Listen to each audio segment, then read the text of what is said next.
Perkenalkan, nama saya Hartanti Mangansihi dengan NIM 210611020542. Video ini dibuat untuk penilaian akhir mata kuliah Statistika Bisnis dengan dosen pengampu Dr. Imelda Ogi.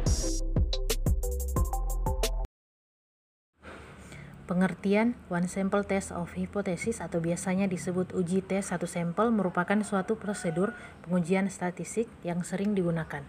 Uji tes satu sampel digunakan untuk menguji secara signifikan perbandingan antar nilai rata-rata yang sudah diketahui dan berdasarkan opini. Nilai rata-rata yang akan diuji yaitu rata-rata sampel dan rata-rata populasi atau parameter.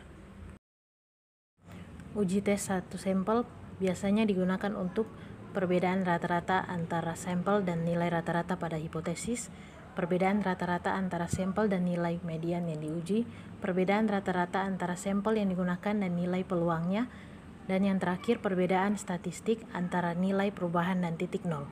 Uji tes satu sampel digunakan untuk sampel kecil kurang dari 30 atau parameter standar deviasi dari populasi. Jenis-jenis uji hipotesis. Ada beberapa jenis hipotesis yang hanya dipakai ketika seseorang hendak melakukan penelitian kuantitatif, yaitu satu, pengujian Z menggunakan satu sampel merupakan uji hipotesis dengan sampel lebih dari 30 buah. 2. Pengujian T untuk satu sampel untuk data hipotesis.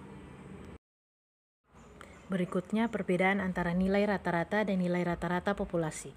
Yang pertama, metode perhitungan dari keduanya sama, yaitu jumlah dari semua pengamatan dibagi dengan jumlah pengamatan tetapi terdapat perbedaan dari beberapa aspek. Kedua, nilai rata-rata sampel ditulis sebagai X bar sedangkan populasi diberi label mikro. Ketiga, nilai rata-rata merupakan variabel acak dan populasi merupakan konstanta yang tidak diketahui. Langkah-langkah uji tes satu sampel.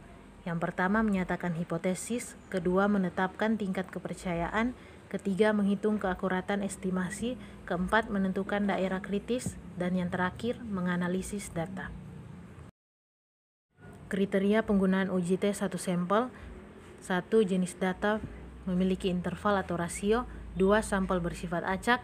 3. Tidak terdapat data outlier atau ekstrem kiri atau kanan. Keempat, varians dari sampel dan populasi bersifat homogen. Istilah dalam perumusan hipotesis. Yang pertama, hipotesis nol, yang dirumuskan sebagai pernyataan yang akan diuji. Kedua, hipotesis alternatif, yang dirumuskan sebagai lawan atau tandingan dari hipotesis nol. Rumus uji T satu sampel, yaitu T sama dengan X bar kurang mikro bagi standar error, di mana standar error sama dengan S dibagi akar N. Dengan keterangan X bar sama dengan rata-rata sampel, S X bar sama dengan standar error, N sama dengan jumlah sampel, mikro sama dengan rata-rata populasi yang akan diuji, S sama dengan standar deviasi sampel. Berikutnya contoh soal. Seseorang melakukan penelitian pada sekolah menengah atas tentang hasil belajar online mata pelajaran ekonomi. Ia memperoleh nilai rata-rata siswa dengan pembelajaran tatap muka sebelum pandemi sebesar 78. Hasil pengumpulan data diperoleh 64 sampel dan nilai rata pembelajaran online yaitu 74 serta standar deviasi 19. Penyelesaian. Langkah pertama, menyatakan hipotesis. Hipotesis yang dinyatakan yaitu hipotesis nol dan hipotesis alternatif dengan notasi hipotesis nol sama dengan 78 yang merupakan nilai belajar tatap muka, dan hipotesis alternatif yaitu kurang dari 78 yang merupakan nilai belajar online. Langkah kedua yaitu menetapkan tingkat kepercayaan. Beberapa pilihan tingkat kepercayaan yaitu 95%, 90%, hingga 99%. Pada penelitian ini dapat ditetapkan tingkat kepercayaan sebesar 95% atau alfa 0,05. Karena jumlah sampel besar, maka gunakan distribusi sampling normal Z dengan tingkat kepercayaan 95%. Langkah ketiga, menghitung keakuratan estimasi. Rumus yang digunakan pada penelitian ini yaitu standar error sama dengan S dibagi akar dari N kurang 1 dan hasilnya 2,4. Jadi standar error yang didapatkan adalah 2,4. Langkah keempat, menentukan daerah kritis.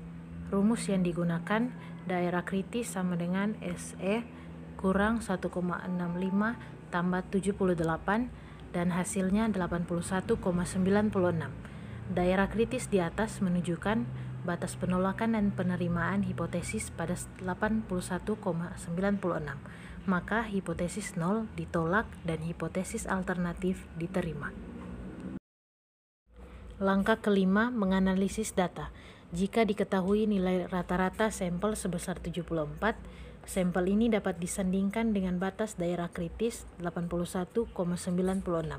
Maka dapat dinyatakan menolak hipotesis 0 dan menerima hipotesis alternatif, yang artinya nilai online siswa SMA lebih rendah daripada nilai tatap muka.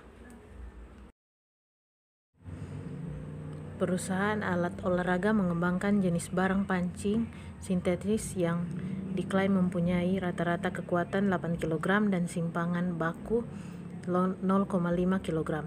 Telah diketahui bahwa dengan sampel 50 pancing sintetik, rata-rata kekuatannya adalah 7,8 kg serta taraf signifikasi sebesar 0,01. Ujilah hipotesis bahwa rata-rata populasinya tidak sama dengan 8 kg. Langkah-langkah menjawab soal di atas adalah sebagai berikut. Yang pertama, hipotesis dari soal di atas adalah hipotesis 0 sama dengan 8 kg dan hipotesis alternatif tidak sama dengan 8 kg. Yang kedua, telah diketahui bahwa taraf signifikasinya sama dengan 0,01.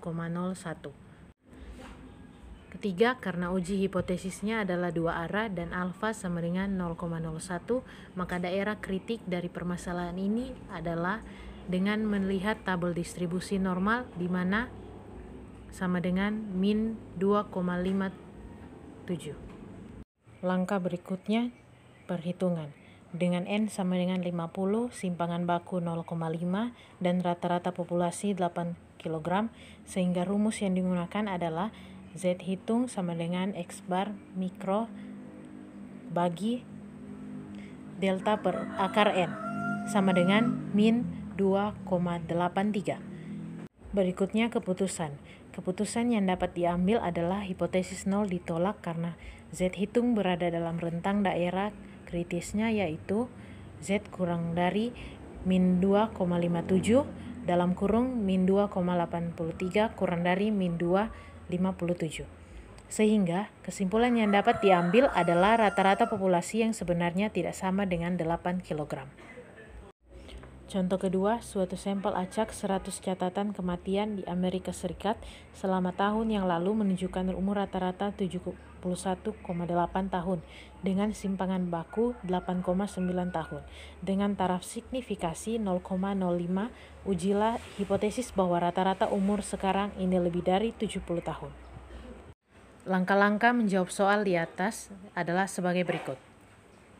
1. Hipotesis dari soal di atas adalah hipotesis 0 sama dengan 70 tahun dan hipotesis alternatif kurang lebih dari 70 tahun.